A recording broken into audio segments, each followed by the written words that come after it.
Welcome back everyone. Hope आप सबको part one देख लिया होगा और उसके कॉन्सेप्ट रिवाइज कर लिए हैं। अगर आपने पार्ट वन मिस कर दिया है तो पहले उसे देख लो, क्योंकि जो रिदम हमने वहाँ सेट की थी उसी को हम आज नेक्स्ट लेवल पर ले जाने वाले हैं। पिछले वीडियो में हमने फाउंडेशन बिल्ड कर लिया था, लेकिन आज हम बात करेंगे यूनिट का उस गेम चेंजर सेक्शन जहाँ से CSI नेट में अक्सर क्वेश्चन पूछे जाते हैं। तो चलिए, आज हम डिकोड करेंगे वो ट्रिकी टॉपिक्स जो आपका स्कोर 10x बूस्ट करने वाले हैं। तो बिना किसी देरी के चलिए सीधे चलते हैं आज के मेन कंटेंट पर। चलिए सेक्शन सी में आगे बढ़ते हैं। सामने है डिक्टोस्टेलियम यानी स्लाइम मोल्ड। इसे सोशल अमोइबा भी कहते हैं। इसकी लाइफ साइकिल का सबसे इम्पोर्टेंट पार्ट है इसका अग्रेशन। जब स्टारवेशन आती है तो सिंगल अमोइबी CAMP सीक्रेट करना शुरू करते हैं। नेबर सेल्स इस CAMP सोर्स की तरफ माइग्रेट करती है, सिग्नल को रिले करती है और आपस में जुड़कर एक मल्टी सेल्यूलर स्लग बना देती है। उसके बाद स्लग उसके बाद शुरू होता है इनका डिफरेंशिएशन। ये स्लग आगे चलकर एक फ्रूटिंग बॉडी बनाता है, जिसमें जो एंटीरियर सेल होती है वो स्टॉक सेल बनाती है और अपनी जान दे देती है मर के, जबकि पोस्टीरियर सेल स्पोर्स बनाती है और सर्वाइवल करती है। इन सेल का रेशियो कौन डिसाइड करता है? एक स्पेसिफिक मॉलिक्यूल जिसे कहते हैं DIF यानी डिफरेंशिएटिंग इंड्यूसिंग फैक्टर। अब आते हैं डेवलपमेंट बायोलॉजी के सबसे हाई यील्ड मॉडल ऑर्गेनिज्म पर, यानी कि ड्रोसोफिला। इसका एंटीरियर पोस्टीरियर एक्सिस बिल्कुल शुरुआत में कैसे तय होता है वो देखते हैं। इसे एस्टेब्लिश करते हैं मैटरनल इफेक्ट जीन, जिसमें जिनके mRNA नर्व सेल्स एग से अंदर डिपॉजिट करती है। इसमें आपको दो मास्टर ग्रेडियंट याद रखने हैं। फर्स्ट है बाइकॉइड एंड सेकेंड है नैनोस। बाइकॉइड की बात करें तो इसका mRNA एंटीरियर एंड से बंधा होता है और बाइकॉइड प्रोटीन एक मॉर्फोजन की तरह काम करता है और पोस्टेरियन जीन कोडल के ट्रांसलेशन को रिस्पॉन्स करता है। इसका मेन फंक्शन हेड और थोरेक्स बनाना है। सेकेंड है नैनोस। इसका mRNA पोस्टीरियर एंड पर होता है। नैनोस प्रोटीन एंटीरियर जीन हंचबैक के ट्रांसलेशन को सप्रेस करता है। इसका मेन फंक्शन एब्डोमेन स्पेसिफाई करना है। और अब एक तीसरा सिस्टम भी है जिसे कहते हैं टर्मिनल सिस्टम। यहाँ टॉर्सो रिसेप्टर एक्टिवेट होकर एम्ब्रियो को अनसेगमेंटेड एक्सट्रीमाइट्स यानी आगे के एक्रोन और पीछे के टेल्सोन से डिफाइन करती है।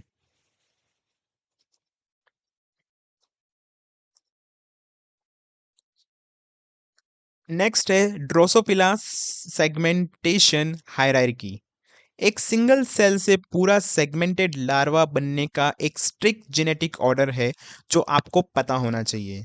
बात करें स्टार्टिंग से तो मैटरनल इफेक्ट जीन सबसे पहले गैप जीन को एक्टिवेट करते हैं, जिस जैसे क्रूपल एंड हंचबैक।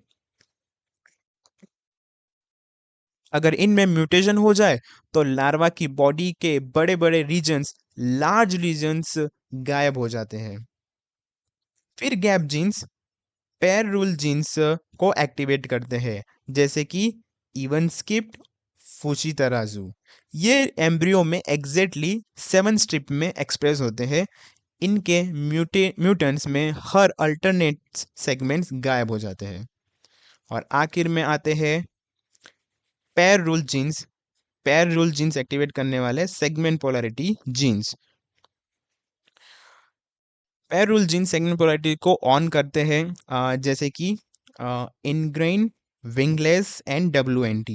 ये एग्जैक्टली 14 स्ट्रिप्स में एक्सप्रेस होते हैं और हर एक इंडिविजुअल सेगमेंट को अपना एंटीरियर पोस्टीरियर एक्सिस डिफाइन करते हैं। ये सेगमेंट हायरार्की का क्वेश्चन लास्ट ईयर दिसंबर 2025 में और जून 2025 दोनों में ही पूछा गया था। तो ये, और वो भी दोनों ही क्वेश्चन 4 मार्क्स में आए थे। तो ये जो पूरी स्लाइड है वो अच्छे से याद रखना। हर साल पिछले दो बार के पेपर में तो ये क्वेश्चन 4 मार्क्स में आया ही है, तो ये अगली बार भी आ सकता है। ये मोस्ट फेवरेट टॉपिक में से एक है एनटीए का, तो इसे याद रखना। सेगमेंट तो बन गए, पर अब किस सेगमेंट को हेड बनाना है और किसको थोरैक्स और किसको एब्डोमेन, ये डिसाइड करना है।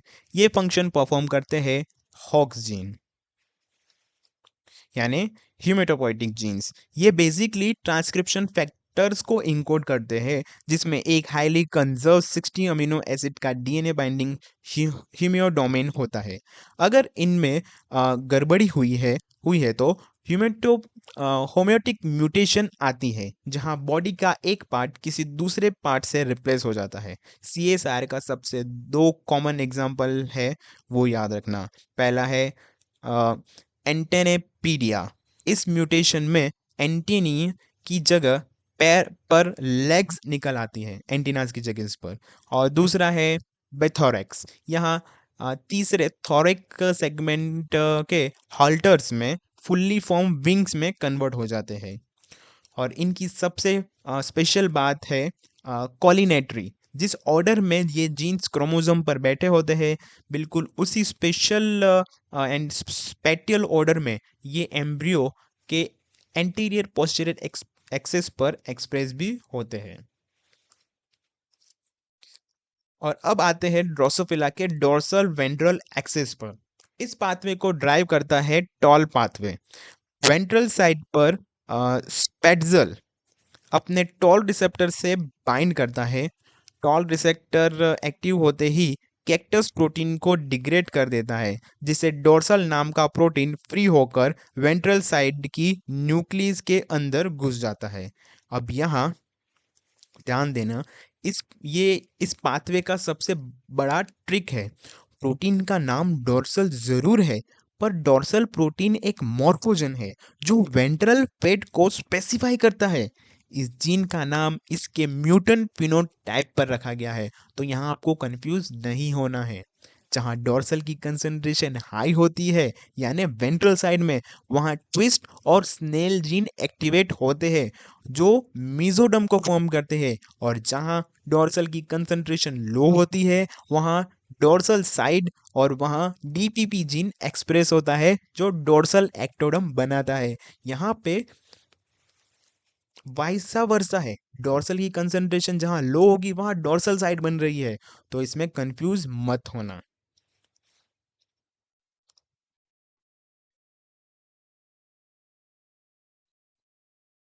अब देखते हैं एम्फीबियंस में एक्सिस फॉर्मेशन शुरू कैसे होती है।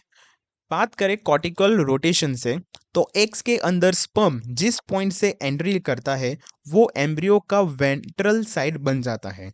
स्पर्म एंट्री के तुरंत बाद एम्ब्रियो का कॉर्टेक्स माइक्रोट्यूब्यूल एरे की मदद से exactly 30 degree sperm entry point की तरफ घूम जाता है। इस रोटेशन से स्पर्म एंट्री के ठीक अपोजिट साइड पर एक ग्रे क्रेसेंट रिवील होता है।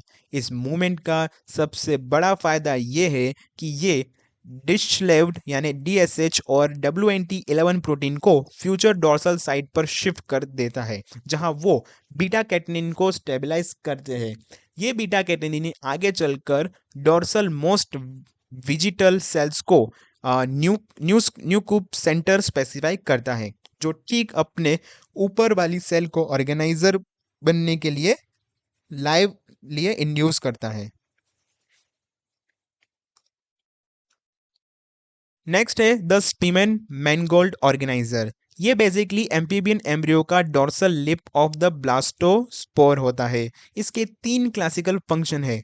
पहला, ये खुद सेल्फ डिफरेंशिएट होकर डोर्सल मीजोडम बनाता है। दूसरा, ये अपने आसपास के मीजोडम को डोर्सलाइज करता है। और तीसरा, सबसे इंपॉर्टेंट, ये अपने ऊपर के ओवरलेइंग एक्टोडम को इंड्यूस करके एपिडर्मिस की जगह न्यूरल ट्यूब बनवाता है। ये मैजिक होता कैसे है, ऑर्गेनाइजर बीएमपी इनहिबिटर सीक्रेट करता है, जैसे नॉगिन, कॉर्डिन और फोलिस्टेनिन। याद रखना, एक्टोडर्म का डिफॉल्ट फेट न्यूरल बनना है, पर बीएमपी सिग्नल उसको एपिडर्मिस बनने पर मजबूर करता है। ऑर्गेनाइजर आकर इस बीएमपी सिग्नल को ब्लॉक कर देता है और न्यूरल ट्यूब सक्सेसफुली बन जाती है।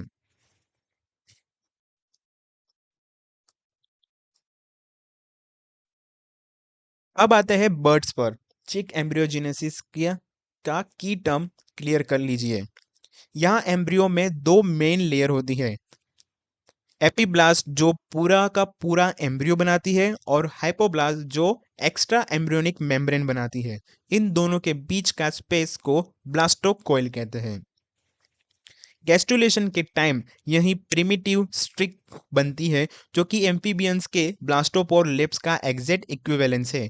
ये पोस्टेरियर मार्जिनल जोन से बनना शुरू होती है और एंटीरियर साइड की तरफ एक्सटेंड होती है, जिसके थ्रू सेल्स अंदर इंग्रेज करती है। इस ट्रिक के सबसे एंटीरियर एंड को हैंसेंस नोड कहते हैं। ये हैंसेंस नोड एवियन एम्ब्रियो को स्पीमन ऑर्गेनाइजर है, जो न्यूरल ट्यूब्स को इंड्यूस करता है और बॉडी एक्सेस स्पेसिफाई करता है।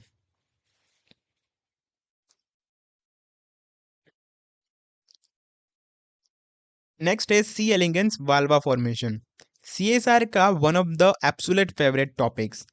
निमेटोड में टोटल 6 वाल्वा प्रिकर्सर सेल्स होती है, पर उनमें से सिर्फ 3 ही वाल्वा बनती है। इस पूरे प्रोसेस का मास्टर है एंकर सेल्स, जो लीन 3 सीक्रेट करती है। सारी वीपीसीज पर इसका रिसेप्टर लेट 23 एक्सप्रेस करता है। जो वीपीसीज एंकर सेल्स के सबसे पास होती है, उसे सबसे ज़्यादा लीन 3 सिग्नल मिलता है और वो प्राइमरी फेट ले लेती है। ये प्राइमरी सेल्स बहुत स्मार्ट हो है।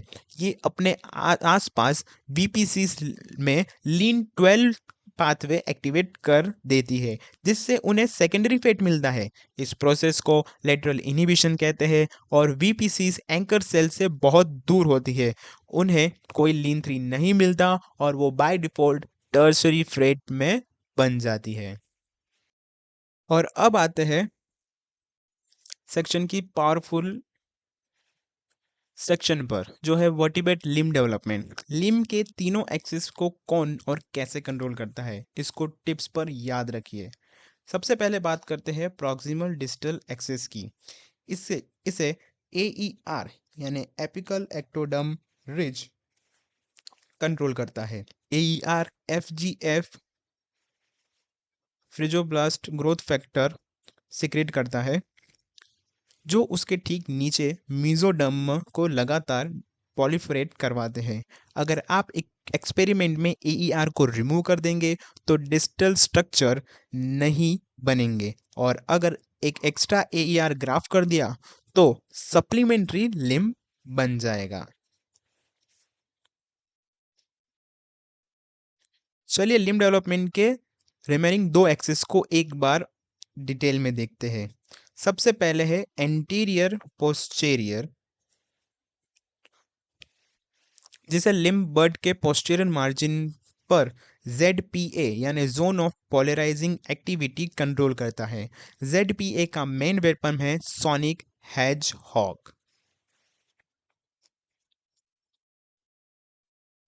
सोनिक हेजॉग मॉर्फोजन, जहां सोनिक हेजॉग की कंसंट्रेशन सबसे ज़्यादा हाई होती है, वहां बनता है पोस्टेरियर साइड, और वहां सबसे छोटी फिंगर बनती है, और जहां लो होता है वहां थंब बनता है। अगर आप इस ZPA को उतना उल्टा कर एंटीरियर साइड पर ग्राफ कर देंगे तो वहां मिरर इमेज डिजिट्स बन जाएंगे। दूसरा है डोर्सल वेंट्रल एक्सिस, जिसे ओवरलेइंग एक्टोडर्म कंट्रोल करती है।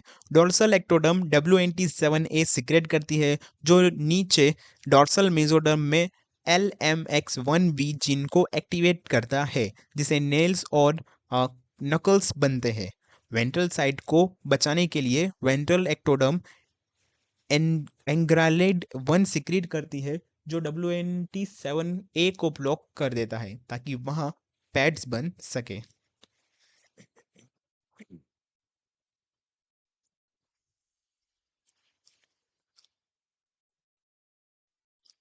नेक्स्ट है रीजनरेशन। कटे हुए बॉडी पार्ट्स वापस आने के तीन मेन मैकेनिज्म होते हैं। सीएसआर हमेशा यहाँ से मैच द फॉलोइंग क्वेश्चन पूछता है। बात करें पहले तो वो है एपीमॉर्फोसिस। यहाँ यहाँ बचे हुए एडल्ट स्ट्रक्चर पहले डी डिफरेंशिएट होकर एक अनडिफरेंशिएट मास ऑफ सेल्स बनाते हैं जिसे ब्लास्टेमा कहते हैं, और फिर वहां से रीडिफरेंशिएट होता है ब्लास्टेमा। इसमें मैसिव सेल्स पॉलिफरेशन जरूरी है, जिसका बेस्ट एग्जांपल है सैलामेंडर लिम्स।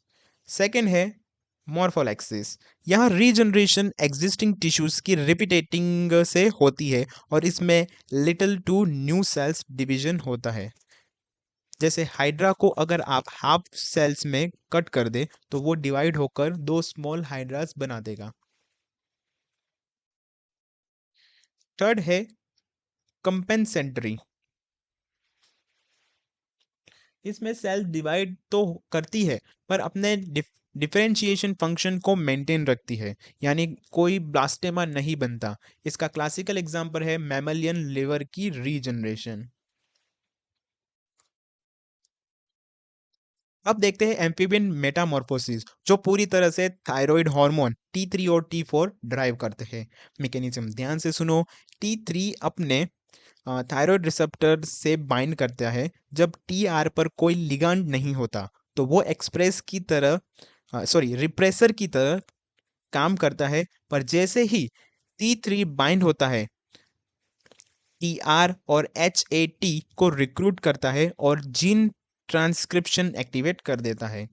इस एक हार्मोन का हर टिश्यू पर अलग रिस्पॉन्स होता है। लिम्स ग्रो करते हैं यानी पॉलिफरेट करते हैं, टेल डीजनरेट होती है एपोप्टोसिस में जाकर, और लिवर एमोनिया की जगह यूरिया प्रोड्यूस करना शुरू कर देती है। और इस पूरे प्रोसेस को एंटागोनिस्ट कौन करता है? प्रोलैक्टिन। ये हार्मोन्स लार्वल ग्रोथ को प्रमोट करता है और मेटामॉर्फोसिस को डिले करवाता है। अब आते हैं न्यूरल डिफरेंशिएशन पर। सेंट्रल नर्वस सिस्टम बनने की प्रोसेस को प्राइमरी न्यूरलेशन कहते हैं, जहां न्यूरल प्लेट फोल्ड होकर एक न्यूरल ट्यूब बनाती है। इसे फोल्ड करने में हिंज पॉइंट्स और डिफरेंशिएशन कैदरिन एक्सप्रेशंस का बहुत बड़ा रोल है। एपिडर्मिस में ई कैदरिन होता है और न्यूरल ट्यूब में एन कैदरिन एक्सप्रेस होता है। इसके अलावा एक बहुत स्पेशल सेल पॉपुलेशन है न्यूरल सिस्ट सेल्स की। इन्हें डेवलपमेंट बायोलॉजी में फोर्थ जर्म लेयर भी कहा जाता है। ये प्लूरिपोटेंट सेल्स होती है जो EMT यानी एपिथेलियल मेसेंकाइमल ट्रांजिशन करके न्यूरल ट्यूब से दूर माइग्रेट करती है। आगे चलकर यही सेल मेलानोसिस्ट यानी pigmented sales and facial cartilage और पेरिफेरल न्यूरॉन्स बनाती है।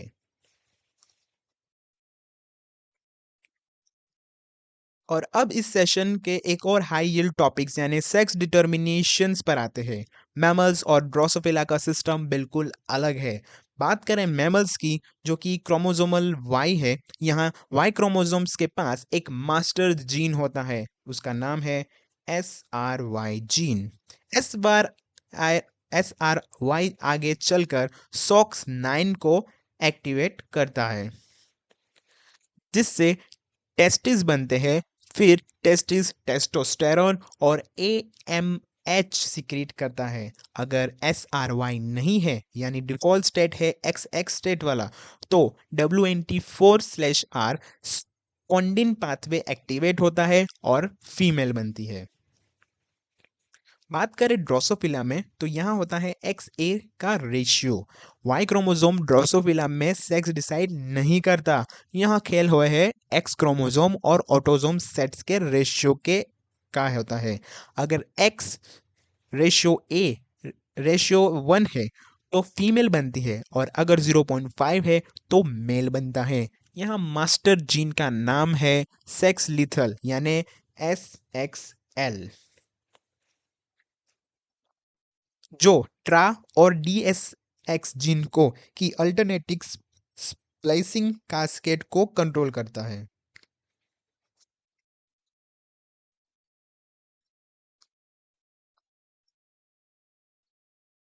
अब हम आते हैं हमारे सेक्शन डी पर। Plant morphogenesis. सबसे पहले बात करेंगे शूट एपिकल मेरिस्टेम की। इसमें चुनिका कॉर्पस मॉडल सबसे इम्पोर्टेंट है। चुनिका में L1 और L2 लेयर्स होती है जो एंटी क्लिनिकली डिवाइड करती है सरफेस एक्सपेंशन के लिए, जबकि कॉर्पस यानी L3 लेयर हर प्लेन में डिवाइड करती है इंटरनल टिश्यू बनाने के लिए। सैम का साइज हमेशा कांस्टेंट रहता है, इसके लिए WUS और CLV फीडबैक लूप चलता है। WUSCHEL या फिर वूज जीन ऑर्गेनाइजिंग सेंटर्स में स्टेम सेल आइडेंटिटी को प्रमोट करता है। फिर ये स्टेम सेल क्लेवेटा सिक्रीट करता है जो पलटकर वूज को सप्रेस कर देता है। अगर किसी म्यूटेशन से क्लेवेटा 3 का लूज हो जाए तो वूज को रोकने वाला कोई नहीं होगा और सेम मैसिवली इनलार्ज हो जाएगी। नेक्स्ट बात करते हैं रूट एपिकल मेरिस्टेम की। इसके बिल्कुल सेंटर में एक छोटा सा group of slowly dividing cell होता है जिसे कॉन्शर्ट सेंटर कहते हैं। ये क्यूसी शॉर्ट रेंज सिग्नल्स भेजकर अपने आसपास की इनिशियल स्टेम सेल्स को एक अनडिफरेंशिएटेड स्टेट में सेफली मेंटेन करता है। रैम के ठीक से काम करने का सबसे बड़ा ड्राइवर है ऑक्सिन ग्रेडियंट। रूट टिप पर ऑक्सिन का कंसंट्रेशन मैक्सिमम होना ज़रूरी है। अगर आपने पिन प्रोटीन को डिस्टर्ब कर दिया तो ऑक्सिन ग्रेडियंट टूट जाएगा और पूरा रूट मेरिस्टेम डिस्ट्रॉय हो जाएगा। अब देखते हैं leaf development and phyllotaxy. Stem के पेरिफेरल जोन में लीव्स वहां से निकलना शुरू होती है जहां ऑक्सिन का अक्यूमुलेशन होता है। यहाँ पिन 1 ट्रांसपोर्टर ऑक्सिन को स्पेसिफिक कवरेज पॉइंट्स पर बैठा देता है जो आगे चलकर लिफ प्रीमोड्यूलिन को इनिशिएट करते हैं।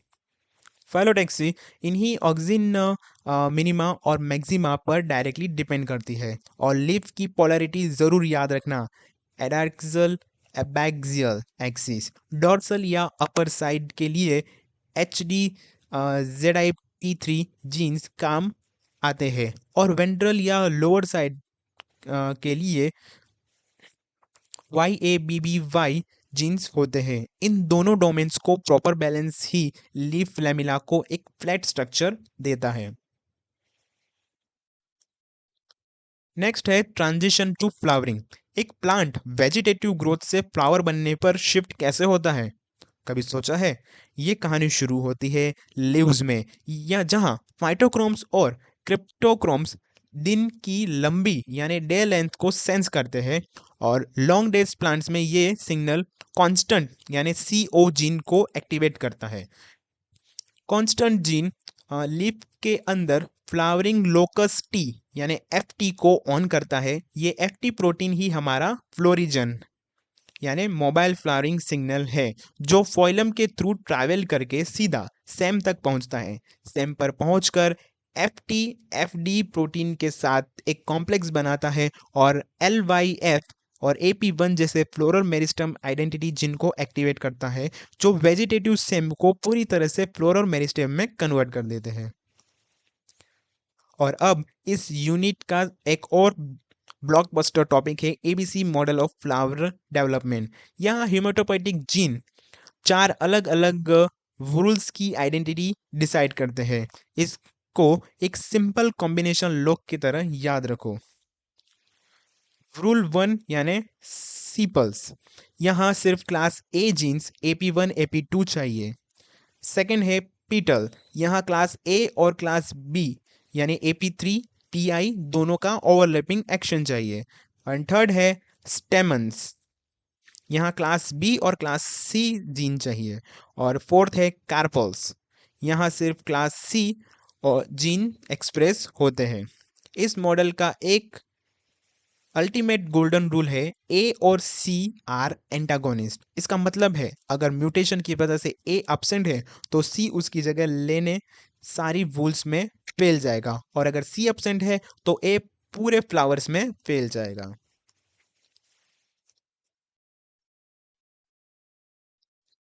अब इस CSI नेट लाइफ साइंस में डेवलपमेंट बायोलॉजी की सबसे स्कोरिंग साइट पर आते हैं, जो कि है ABC model model mutants. CSR हमेशा यहाँ से मैच द फॉलोइंग या टेबल बेस्ड क्वेश्चंस पूछता है। एंटागोनिस्ट का रूल याद रखना इसके लिए।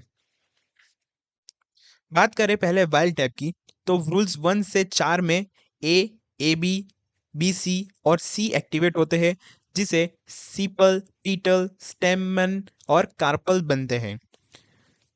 नेक्स्ट है क्लास ए म्यूटेंट, यानी कि अपेटाला चू। यहाँ ए एब्सेंट है तो सी उसकी जगह रूल 1 और 2 में फैल जाएगा।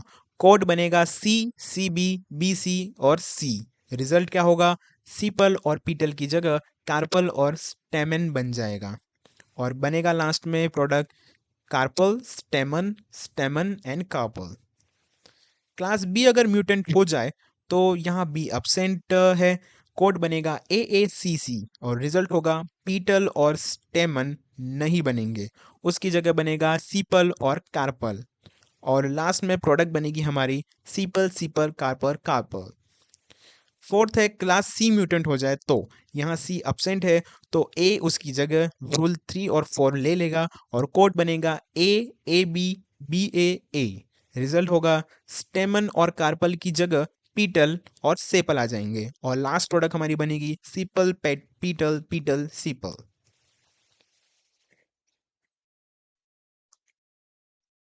अब शुरू होते हैं हमारे यहाँ के रियल गेम चेंजर्स, यानी CSI net exam trap. Examiner कहाँ फंसाता है, ध्यान से नोट कर लो। ट्रैप 1 है इंडक्शन वर्सेस कॉम्पिटेंस का। CSR क्वेश्चन देता है कि एक इंड्यूसर टिश्यू को एक नॉन कॉम्पिटेंट टिश्यू के पास ग्राफ कर दिया गया, तो रिजल्ट क्या होगा? रिजल्ट होगा एनो इंडक्शन। इंडक्शन तभी सक्सेसफुल होगा जब इंड्यूसर और कॉम्पिटेंस रिस्पोंडर दोनों मजदूर हो। स्टेप 2 है fast block in mammals. Examiner बोलेगा कि मैमल्स में फास्ट ब्लॉक कैसे होता है, तुरंत समझ जाना कि ये ट्रैप है। मैमल्स के पास फास्ट ब्लॉक पॉलीसेमी नहीं है, वो सिर्फ और सिर्फ स्लो ब्लॉक पर डिपेंड करते हैं, जहां जोना पेलोसिडा की हार्डनिंग होती है और ZP2 प्रोटीन क्लीव हो जाता है। ट्रैप 3 है स्पर्म एग रिकॉग्निशन पेयर्स। इनको मिक्स मत करना। सी अर्चिन का स्पर्म पर बिंडिन और एग पर बिंडिन रिसेप्टर होता है, लेकिन मैमल्स के स्पर्म पर इजूमो और एग पर जूनो रिसेप्टर होता है। नेक्स्ट CSI नेट ट्रैप है एनिमल डेवलपमेंट से। ट्रैप 1 है सी एलिगेंस वाल्वा म्यूटेंट्स। इसकी जेनेटिक्स में हमेशा GOF और LOF में कंफ्यूजन होती है। अगर लीन 3 का लूज ऑफ फंक्शन हो जाए तो कोई सिग्नल नहीं मिलेगा और सारी VPCs थर्ड डिग्री फेट ले लेगी। रिजल्ट वाल्वालेस म्यूटेंट्स। पर अगर लेट 23 में गेन ऑफ फंक्शन हो जाए तो रिसेप्टर बिना लिगांड के ही ऑन रहेगा और सारी VPCs प्राइमरी और सेकेंडरी बन जाएगी। Result मल्टीवाल्वा mutant. ट्रैप 2 है ड्रोसिला डॉर्सल प्रोटीन। ये नामकरण जो है इसका सबसे बड़ा धोखा ही है। डॉर्सल प्रोटीन एक्चुअली एम्ब्रियो के वेंट्रल पार्ट में फंक्शन करता है और वेंट्रल फैट बनाता है। इसे डॉर्सल इसीलिए बुलाते हैं क्योंकि अगर ये प्रोटीन म्यूटेंट हो जाए तो पूरा एम्ब्रियो कंप्लीटली डॉर्सलाइज बन जाता है। टैब 3 है एम्फीबियन ऑर्गेनाइजर। एग्जामिनर लिखेगा कि ऑर्गेनाइजर बीएमपी सीक्रेट्स करता है डॉर्सलाइज करने के लिए। गलत। ऑर्गेनाइजर बीएमपीज को सीक्रेट नहीं करता, बल्कि वो बीएमपीज के एंटागोनिस्ट जैसे कि नॉगिंग और कॉर्डिन सीक्रेट्स करता है। डॉर्सलाइजेशन बेसिकली बीएमपी के वेंटलाइजेशन सिग्नल को ब्लॉक करने का प्रोसेस है।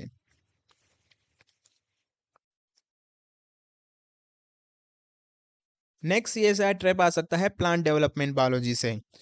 ट्रैप 1 है ABC एंटागोनिज्म रूल। CSR आपसे डबल म्यूटेंट पूछेगा। मान लीजिए A और B दोनों जीन्स मिसिंग है, तब क्या होगा? अगर A और B नहीं है तो रूल के हिसाब से C जीन अकेले पूरे फ्लावर में फैल जाएगा, और C जहाँ अकेला होता है वहाँ वुल फॉल की तरह वहाँ वो कार्पल बनाता है, इसीलिए सारी रूल्स कार्पल बन जाएगी। ट्रैप 2 है WUS और CLV3 लूप म्यूटेंट्स।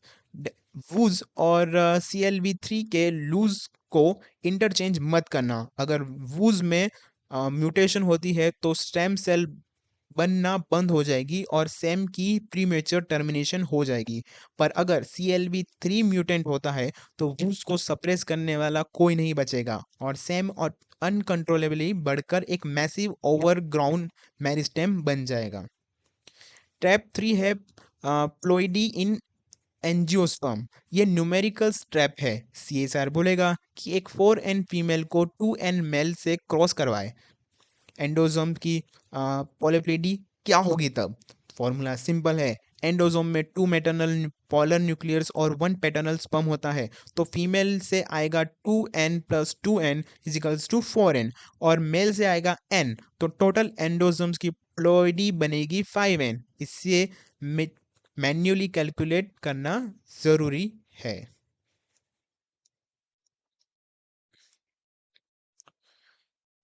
चलिए, इस यूनिट को wrap करने से पहले कुछ इंपॉर्टेंट टर्म्स को क्विकली रिकैप कर लेते हैं। CSR अक्सर इन डेफिनेशंस को डायरेक्ट मैच द फॉलोइंग में पूछ लेता है। बात करें फैट मैप की पहले।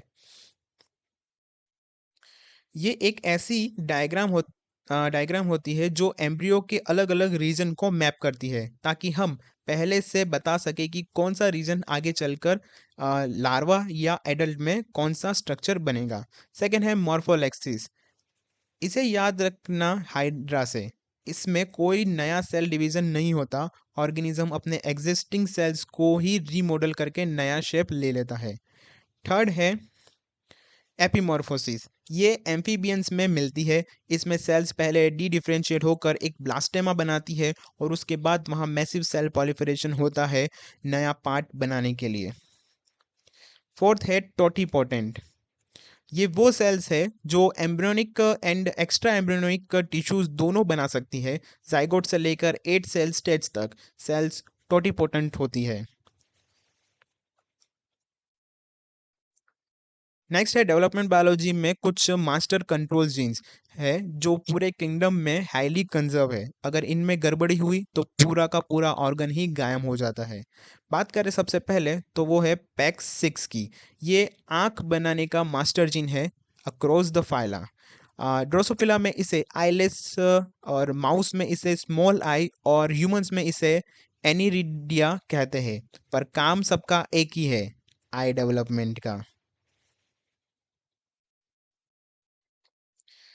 सेकेंड है टिन मैन, यानी NKX225। इसका नाम विजार्ड ऑफ ओज के टिन मैन कैरेक्टर पर है, जिसके पास हार्ट नहीं था।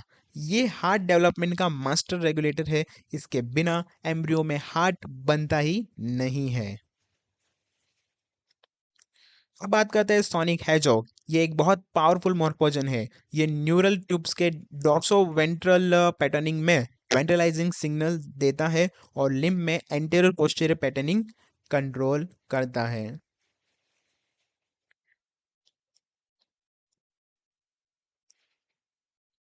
और इस यूनिट का सबसे important maternal effector gene versus zygotic gene, इन दोनों में डिफरेंस बिल्कुल क्लियर होना चाहिए।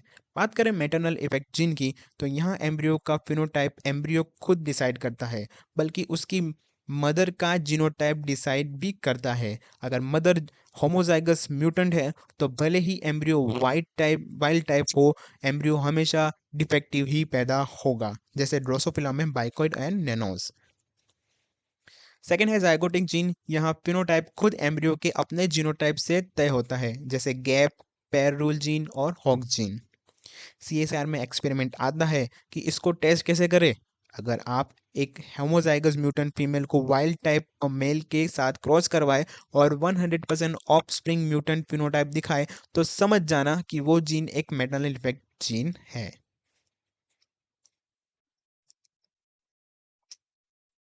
और इसके साथ बूम, हमने यूनिट 5 डेवलपमेंट बायोलॉजी का पूरा मास्टर रिवीजन सक्सेसफुली कंप्लीट कर लिया है। अब इन पाथवेज को बार बार रिवाइज करना, कॉन्सेप्ट के लिंक्स बनाना और एग्जाम में मेरे बताए हुए ट्रैप से बचे रहना। डेवलपमेंट बायोलॉजी अब आपका सबसे स्ट्रांग वेपन है। अगर इस सेशन से आपके कॉन्फिडेंस में बूस्ट आया है और कॉन्सेप्ट क्रिस्टल क्लियर हुए हैं, तो ये वीडियो को अपने सारे ग्रुप में ज़रूर शेयर करें। ऐसे ही high yield point to point CSI net one shot revisions के लिए अपने चैनल पीयूष लक्षकार को ज़रूर सब्सक्राइब करें और लाइक करें ये वीडियो। पढ़ाई करते रहो, अपने विज़न पर ध्यान दो, और मैं आपको मिलूंगा नेक्स्ट मास्टर क्लास में। All the very best, all the scholars.